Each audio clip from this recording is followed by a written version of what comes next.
الحمدللہ کفا وسلام علی عبادہ الذین اصطفیٰ اما بعد فاعوذ باللہ من الشیطان الرجیم بسم اللہ الرحمن الرحیم ومن یتق اللہ یجعل لہ مخرجا ویرزقہ من حیث لا یحتسب ومن یتوکل علی اللہ فہو حسبہ ان اللہ بالغ امرہ قد جعل اللہ لکل شیء قدرا۔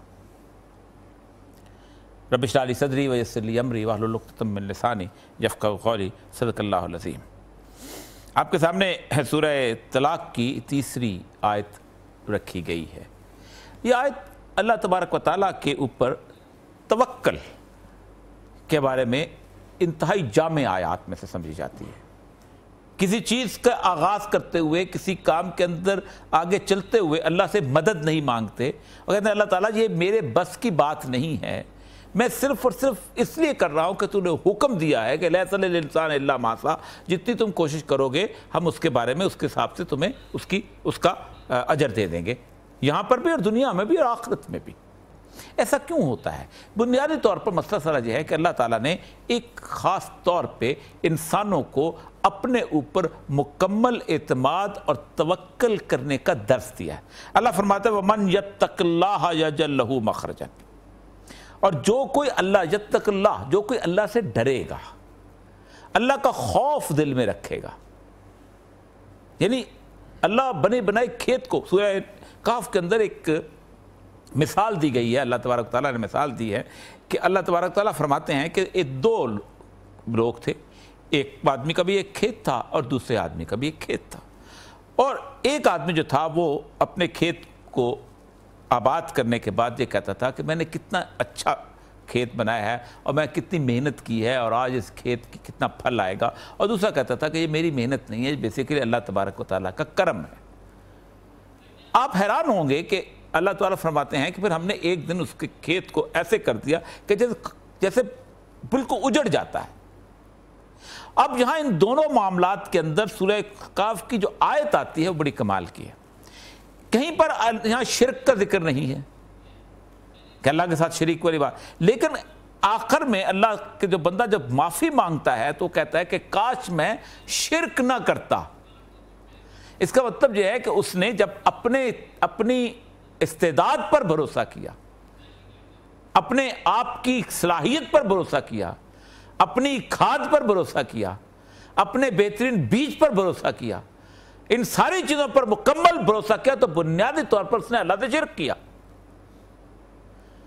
وہ صرف اس کو ایفرٹ کے طور پہ لیتا تو پھر اس وقت تو وہ شرک نہیں کرتا۔ یہاں کہا وَمَنْ يَتَّقِ اللَّهَ، خوف نہیں تھا اس کے اندر، وہ سمجھتا تھا کہ میں نے شاندار قسم کے یہ جتنے بھی کام کیے ہیں، اس باغ کو جتنا سنوارا ہے، یہ میری محنت ہے، میری طاقت ہے۔ اپنی ذات کا اناج ہوتی ہے، اپنی ذات کا تکبر بھی تو ایک شرک ہوتا ہے۔ یجعل لہ مخرجن، تو اللہ اس کے لیے مشکل سے، یجعل لہ مخرجن، تو اللہ اس کے لیے مشکل سے نکلنے کا راستہ بنا دیتا ہے۔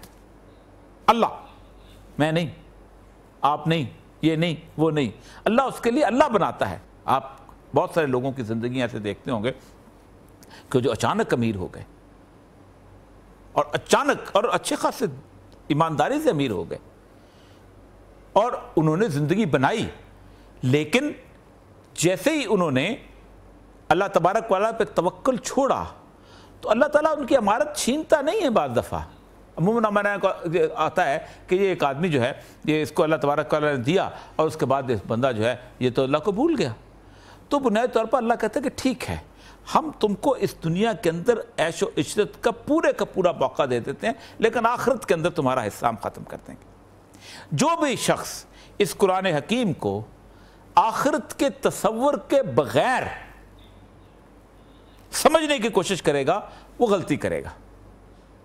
جو شخص یہ سمجھتا ہے کہ مجھے انصاف اسی دنیا میں مل جائے تو ناممکنات سی بات ہے۔ میں ایک آدمی ہوں، میں رات کو کھانا کھاتا ہوں، پیٹ بھر کے کھانا کھاتا ہوں، جو بچ جاتا ہے فریج میں رکھ دیتا ہوں، میرا پڑوسی جو ہے وہ بھوکا ہوتا ہے اور وہ بھوک سے مر جاتا ہے۔ آپ مجھے دنیا کا کوئی قانون بتائیں کہ جو مجھے ہتھکڑی لگا دے؟ کوئی ہے؟ نہیں ہے۔ امریکہ میں بھی نہیں ہے، انگلینڈ میں بھی نہیں ہے، اسکینڈینیویا میں بھی نہیں ہے، لیکن انصاف کا تو تقاضا ہے کہ میری ہتھکڑی لگنی چاہیے، کیونکہ میں نے ایک رزق کے اوپر ایک ناجائز قبضہ کیا ہوا ہے۔ میں نے لوگوں کے وسائل کے اوپر ناجائز قبضہ کیا ہوا ہے, میں نے ان کی محنت کو لوٹا ہوا ہے.